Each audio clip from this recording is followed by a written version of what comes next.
Praise the Lord. ദൈവനാമത്തിന് മഹത്വമുണ്ടാകട്ടെ. നമ്മെ നടത്തുന്ന കർത്താവിൻ്റെ സന്നിധിയിൽ ഏറിയ സമർപ്പണ ബോധത്തോടെ അവൻ്റെ ശബ്ദം കേൾപ്പാൻ നമുക്ക് ഏൽപ്പിച്ചു കൊടുക്കാം.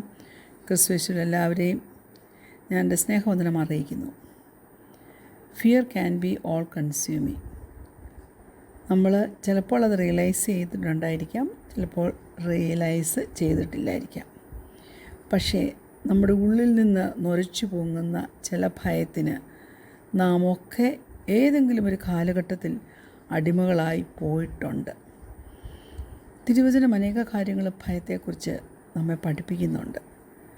എന്നിട്ട് യേശു കർത്താവിൻ്റെ ആ വെളിച്ചത്തിൽ ഭയമുള്ള ഈ ലോകത്തിൽ നമുക്ക് എങ്ങനെ ജീവിക്കാമെന്ന് തിരുവചനം നമ്മെ ബുദ്ധി ഉപദേശിക്കുന്നു.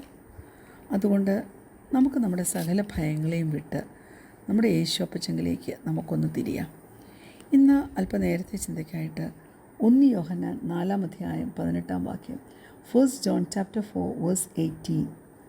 സ്നേഹത്തിൽ ഭയമില്ല, ഭയത്തിന് ദണ്ഡനമുള്ളതിനാൽ തികഞ്ഞ സ്നേഹം ഭയത്തെ പുറത്താക്കി കളയുന്നു. ഭയപ്പെടുന്നവൻ സ്നേഹത്തിൽ തികഞ്ഞവൻ അല്ല. ഭയം നമുക്ക് ആങ്സൈറ്റി കൊണ്ടുവരും, വെപ്രാളം കൊണ്ടുവരും, ഭീതി കൊണ്ടുവരും, അലാം, ഡ്രെഡ്, ഇതെല്ലാം ഭയം നമ്മളിൽ കൊണ്ടുവരും. എന്തെല്ലാം അൺപ്ലസൻ്റായിട്ടുള്ള ഇമോഷൻസ് ഉണ്ടോ, ഫോബിയാസിസ് ഉണ്ടോ, ന്യൂറോസിസ് ഉണ്ടോ, ഇതൊക്കെ ജീവിതങ്ങളിൽ മുളച്ചു വരും ഭയം വന്നാൽ. പല സൈക്കോട്ടിക് ഡിസോർഡേഴ്സ് ഭയം ഒരു വ്യക്തിയുടെ ജീവിതത്തിൽ കൊണ്ടുവരും. ഈ ഭയം മനുഷ്യജാതിയെ ടോർമെൻ്റ് ചെയ്യും. മനുഷ്യൻ്റെ മുഖത്തിലുള്ള എല്ലാ ഭാവങ്ങളെയും മാറ്റും.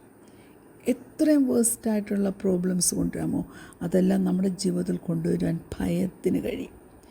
എന്നാൽ ദൈവത്തിൻ്റെ വചനം നമ്മെ പഠിപ്പിക്കുന്നത് നാം ഒരിക്കലും ഭയത്തിന് അടിമപ്പെട്ടു പോകരുത്. ഭയപ്പെട്ട് അതിനടിമയായി നാം തീർന്നാൽ, ഭയത്തിനടിമയായി തീർന്നാൽ, അതിൻ്റെ അർത്ഥം നമുക്ക് പിന്നെ ഒരു തികഞ്ഞ സ്നേഹം നമ്മുടെ ഉള്ളിൽ വസിക്കത്തില്ല. നമ്മുടെ ദൈവത്തിൻ്റെ ആ സ്നേഹമുണ്ടല്ലോ, അവൻ്റെ ആ കെയർ നമ്മോടുള്ളതുണ്ടല്ലോ, അതിനെ നാം ഫുള്ളായിട്ടൊന്ന് ഗ്രാസ്പ് ചെയ്യുവാൻ, മനസ്സിലാക്കുവാൻ നമുക്ക് ഓരോരുത്തർക്കും കഴിയണം. അങ്ങനെ വരുമ്പോൾ നാം മറ്റുള്ളവരെ സ്നേഹിക്കുന്നത് സാധാരണയുള്ളൊരു സ്നേഹം കൊണ്ടല്ല. നമ്മൾ ഓരോ ദിവസം കഴിയുന്തോറും സ്നേഹത്തിൽ വളരുവാൻ നമുക്ക് കഴിയണം. പക്ഷെ അങ്ങനെയാണോ? We are not growing more and more in love ആണോ? അല്ല, ബട്ട് വി ഷുഡ്. കൂടാതെ നമ്മൾ ഭയത്താൽ പിടിക്കപ്പെട്ടു പോയാൽ നമ്മൾ പിന്നെ പുറമേയുള്ള കാര്യങ്ങളൊന്നുമല്ല നോക്കുന്നത്, നാം ഇൻവേർഡ് ഫോക്കസ്ഡ് ആവും. നമ്മുടെ അകത്തെ ഉള്ളെങ്ങനെയായിരിക്കുന്നത്, അവിടുത്തെ ഓരോ കാര്യങ്ങളെ നമ്മൾ വിവേചിച്ച് നമ്മൾ തന്നെ വീണ്ടും ഒന്നുകൂടെ ഭയത്തിലേക്ക് പോകാനായിട്ട് നോക്കും. നമ്മുടെ കണ്ണ് നമ്മളിൽ തന്നെ അല്ലേ ഇരിക്കുന്നത്, അല്ലേ? യെസ്. പക്ഷെ ദൈവത്തെ നോക്കണം കേട്ടോ. നമ്മുടെ കണ്ണ് ദൈവത്തിലേക്ക് നാം തിരിയണം. ദൈവത്തിൻ്റെ തികഞ്ഞ സ്നേഹം എന്താണെന്ന് നാം ഗ്രഹിക്കണം. ദൈവത്തിൻ്റെ സ്നേഹത്തെക്കുറിച്ച്, അവൻ്റെ സംരക്ഷണത്തെക്കുറിച്ച്, അവൻ്റെ കെയറിനെക്കുറിച്ച് ഒക്കെ നമുക്ക് മനസ്സിലാകുമ്പോൾ ഈ ഭയത്തിന് നമ്മൾ സ്ഥാനമില്ലാതാകും. ദൈവത്തിൻ്റെ വാഗ്ദത്തങ്ങളെ നാം വിശ്വസിക്കണം. ദൈവം എന്തുമാത്രം നമ്മെ സ്നേഹിക്കുന്നു. എന്തെല്ലാം പരീക്ഷകളും പരീക്ഷണങ്ങളും, trials and temptations of life നമ്മളെ പിടിച്ചു തോൽപ്പിക്കാൻ വന്നില്ലേ, നമ്മളെ പിടിച്ച് തിരുത്തുവാൻ വന്നില്ലേ, നമ്മെ നിലംപരിചാക്കാൻ വന്നില്ലേ. പക്ഷേ നാം നിലംപരിചായി പോയോ? എന്തുകൊണ്ട് പോയില്ല? ദൈവത്തിൻ്റെ ആ വലിയ സ്നേഹം, ആ തികഞ്ഞ സ്നേഹം നമ്മെ പരിപാലിച്ചതുകൊണ്ട് നമുക്ക് ഇന്നും സന്തോഷത്തോടെ നിൽപ്പാൻ്റെ കൊണ്ട് നമുക്ക് കഴിയുന്നു. ദൈവമക്കളെ, യെശയ്യാ പ്രവചനം അതിനകത്തെ ഒരു വാക്യം ഞാൻ നിങ്ങളുടെ ശ്രദ്ധയിൽ കൊണ്ടുവരാൻ ആഗ്രഹിക്കുന്നു.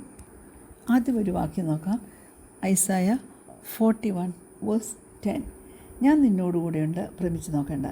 ഞാൻ നിൻ്റെ ദൈവമാകുന്നു, ഞാൻ നിന്നെ ശക്തീകരിക്കും, ഞാൻ നിന്നെ സഹായിക്കും, എൻ്റെ നീതിയുള്ള വലം കൈ കൊണ്ട് ഞാൻ നിന്നെ താങ്ങും. അതിനുശേഷം യെശയ്യാവ് 41-ന്റെ 13-14 വാക്യങ്ങളുടെ നമുക്ക് ഒന്ന് ശ്രദ്ധിക്കാം. ഐസായ 41 verses 13 and 14. നിൻ്റെ ദൈവമായ യഹോവ എന്ന ഞാൻ നിൻ്റെ വലങ്കൈ പിടിച്ച് നിന്നോട് ഭയപ്പെടേണ്ട, ഞാൻ നിന്നെ സഹായിക്കും എന്ന് പറയുന്നു. പുഴുവായ യാക്കോബേ, ഇസ്രായേൽ പരീക്ഷയെ ഭയപ്പെടേണ്ട, ഞാൻ നിന്നെ സഹായിക്കുമെന്ന് യഹോവ അരുളിച്ചെയ്യുന്നു. നിൻ്റെ വീണ്ടെടുപ്പുകാരൻ ഇസ്രായേലിൻ്റെ പരിശുദ്ധൻ തന്നെ. ദൈവം പിടിക്കപ്പെട്ടു പോയ, ക്യാപ്റ്റിവിറ്റിയിലായിപ്പോയ, പ്രവാസത്തിലേക്ക് പോയ തൻ്റെ ജനത്തെ അവർ കടന്നു പോകുന്ന അനുഭവങ്ങൾ അവരതൊക്കെ ഒന്ന് എൻഡ്യൂർ ചെയ്യുവാൻ, അതൊക്കെ ഒന്ന് സഹിക്കാൻ തക്കവണ്ണം അവർക്ക് കൊടുത്ത എൻകറേജിങ് വേർഡ്സാണ്, അല്ലെങ്കിൽ എൻകറേജിങ് വേഴ്സസായി രണ്ടുമൂന്നെണ്ണം ഞാനിപ്പോൾ വായിച്ചത്. കർത്താവ് ഒരു അഷ്വറൻസ് കൊടുക്കുക, എവിടെയാണെങ്കിലും എപ്പോഴാണെങ്കിലും നിങ്ങളിപ്പോൾ അനുഭവിക്കുന്ന ആ പ്രസൻറ്റ് ഡിസ്ട്രെസ്സിലുണ്ടല്ലോ, നീ എക്സ്പീരിയൻസ് ചെയ്യുന്ന ആ പ്രസൻറ്റ് കണ്ടീഷനുണ്ടല്ലോ, അവിടെ നിന്നെ ഞാൻ പ്രൊട്ടക്റ്റ് ചെയ്യുമെന്ന്. ദൈവത്തിൻ്റെ പ്രോമിസ് ഞാൻ പറയട്ടെ, നിസ്സംശയം തൻ്റെ ജനത്തിന്മേൽ താൻ പകരുന്നത് അവരെ എൻകറേജ് ചെയ്യത്തക്കവണ്ണമുള്ളതാണ്. എന്നാൽ ഈ ലോകത്തിലുള്ള നമ്മുടെ ഫ്രണ്ട്സ് പോലും പലപ്പോഴും പലതും സംസാരിച്ച് നമ്മളെ ഡിസ്കറേജ് ചെയ്യാറില്ലേ? പക്ഷേ ഞാൻ പറയട്ടെ, ട്രൂ ബിലീവേഴ്സ് ഉണ്ട്. അവർ നമ്മെ ഏത് ക്യാപ്റ്റിവിറ്റി പോയാലും അവിടെ നിന്ന് പുറത്തു കൊണ്ടുവരാൻ നമ്മെ സഹായിക്കും. ഹല്ലേലൂയ.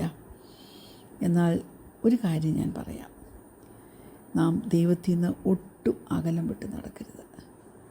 നമ്മുടെ ഭാവി പ്രത്യാശയും ആ ഭാവി വിടുതലും എല്ലാം വരുന്നത് ദൈവത്തിൽ നിന്ന് തന്നെ. നീതിയുള്ള ഒരു ദൈവപൈതലായി ജീവിക്കുന്ന നാം മനസ്സിലാക്കണം, നമ്മുടെ ഓരോ ദിവസവും ദൈനംദിന ആവശ്യത്തിൽ, കുഞ്ഞെ നിൻ്റെ ഇപ്പോഴത്തെ പ്രസൻറ്റ് പെയിൻഫുൾ സർക്കംസ്റ്റാൻസിലും ദൈവം നിന്നെ കണ്ടുകൊണ്ട് ഇരിക്കുന്നത്. നിൻ്റെ ആവശ്യത്തെ അവൻ മീറ്റ് ചെയ്യും. അവൻ തന്നിരിക്കുന്ന എത്ര അധികം വണ്ടർഫുൾ പ്രോമിസസ് നിൻ്റെ കയ്യിലുണ്ട്. Praise God. അത് നിൻ്റെ പ്രസൻറ്റിനും നിനക്ക് ഉപയോഗിക്കാൻ മേലേ, നിൻ്റെ ഫ്യൂച്ചറിലും ഏതുവിധ സാഹചര്യത്തിൽ കൂടി നീ പോയാലും ആ വാഗ്ദത്ത വചനങ്ങളെ നിനക്ക് വിശ്വസിക്കാൻ പറ്റത്തില്ലേ? നമ്മൾ ഭയപ്പെടാനുള്ളവരല്ല. ദൈവത്തിൻ്റെ എൻകറേജിങ് ആയിട്ടുള്ള വാക്കുകൾ തൻ്റെ ജനത്തോട് ഉള്ളത് പഴയ നിയമകാലത്തും ഇന്നും ഒരുപോലെയാണ്. Praise God. നാം ഒരിക്കലും ഒന്നിനെക്കുറിച്ചും ആങ്ഷ്യസ് ആകേണ്ട ആവശ്യം ഇല്ല. എന്തുകൊണ്ടാണ്? ഒന്ന്, കാരണം ദൈവം നമ്മോട് കൂടെ ഉണ്ട്. ദൈവം നമ്മെ ബലപ്പെടുത്തും, നമ്മെ സഹായിക്കും. അവൻ്റെ വലങ്കരം കൊണ്ട്, his righteous and victorious hand, അതുകൊണ്ട് അവൻ നമ്മുടെ വലങ്കരത്തെ പിടിച്ച് നമ്മെ ഉയർത്തും. വേറൊരു കാര്യം പറയുവാണെങ്കിൽ, നമ്മൾ ഭയപ്പെടേണ്ട. കാരണം ശത്രുവിനെ ഫേസ് ചെയ്യുവാൻ അവൻ നമ്മെ പ്രാപ്തരാക്കും. ആ ക്ലോസ് റിലേഷൻഷിപ്പ്, നിൻ്റെ ദൈവം, your God, hold of your right hand and it will help you. ഈ വാഗ്ദത്തമൊക്കെ ഒന്ന് മെഡിറ്റേറ്റ് ചെയ്യാവോ? മെഡിറ്റേറ്റ് ചെയ്യുമ്പോൾ പിന്നെയും എനോർമസ് എൻകറേജ്മെൻറ്റ്സ് നിൻ്റെ ജീവിതത്തിലേക്ക് കർത്താവ് പൊഴിച്ചിട്ട് തരും. ഏത് ഡിഫിക്കൽട്ട് സർക്കംസ്റ്റൻസ് ആണെങ്കിലും, ഹാർഡ്ഷിപ്സ് ആണെങ്കിലും അത് ഫേസ് ചെയ്യുവാൻ നിന്നെ സഹായിക്കും. അടുത്തത്, മൂന്നാമതായിട്ട്, അവൻ നമ്മുടെ വീണ്ടെടുപ്പുകാരനാണ്. അതുകൊണ്ട് പ്രൈസ് ഗോഡ്, ഹല്ലേലൂയ. അവൻ്റെ രക്തം കൊടുത്ത്, പുണ്യാഹ രക്തം കൊടുത്ത്, സ്വർഗത്തിൻ്റെ മണിമുകുടമായിരുന്ന യേശു കർത്താവിൻ്റെ രക്തം അവൻ ഊറ്റിക്കൊടുത്ത്, പിതാവാം ദൈവം തൻ്റെ ഏകജാതനായ പുത്രനെ കാൽവറി ക്രൂശിൽ മരണത്തിന് ഏൽപ്പിച്ചു. എന്തിനാ? നാം മരണത്തിൽ നിന്ന് രക്ഷപ്പെടാൻ, നാം ഭയത്തിൽ നിന്ന് രക്ഷപ്പെടാൻ. ആ ദൈവത്തെ സ്നേഹിച്ചും സേവിച്ചും മാനിച്ചും പോകാൻ തക്കണം നമുക്ക് ഓരോരുത്തർക്കും കഴിയണം. അതിനുള്ള ദൈവകൃപ നമ്മുടെ മേൽ പകരുമ്പോൾ നാം ബലപ്പെടുമെന്ന് മാത്രമല്ല, നാം ധൈര്യപ്പെടുമെന്ന് മാത്രമല്ല, നമ്മുടെ ഭയം നമ്മെ വിട്ടു പോകുമെന്ന് മാത്രമല്ല, അനേകരുടെ ഭയങ്ങളെ നമുക്ക് ഇല്ലാതാക്കുവാനും കഴിയും. റോമാലേഖനം 8-ാം അധ്യായം അതിൻ്റെ 32-ാം വാക്യം, റോമൻസ് ചാപ്റ്റർ 8 വേഴ്സ് 32 ഇങ്ങനെ പറയുന്നു: സ്വന്തം പുത്രനെ ആദരിക്കാതെ നമുക്കെല്ലാവർക്കും വേണ്ടി ഏൽപ്പിച്ചു തന്നവൻ അവനോടുകൂടെ സകലവും നമുക്ക് നൽകാതിരിക്കുമോ? തീർച്ചയായും അവൻ തരും. അതുകൊണ്ട് ദൈവത്തിൻ്റെ വാഗ്ദത്തത്തിൽ ഒരു ഉറപ്പ് കണ്ടെത്തണം. അത് നമ്മുടെ ഭയത്തെയെല്ലാം പുറത്താക്കണം. അതുകൊണ്ട് എന്ത് ഭയം വന്നാലും അതിനെ ദൈവകരങ്ങളിലേക്ക് ഏൽപ്പിച്ച് ധൈര്യത്തോടെ പോകാൻ സ്വർഗത്തിലെ ദൈവം നമ്മെ ഓരോരുത്തരെയും സഹായിക്കട്ടെ.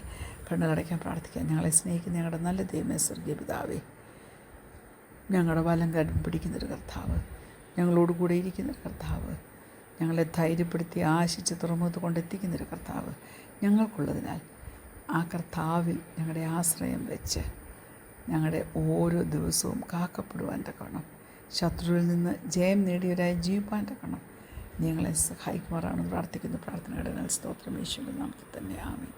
Price the Lord. God bless you all.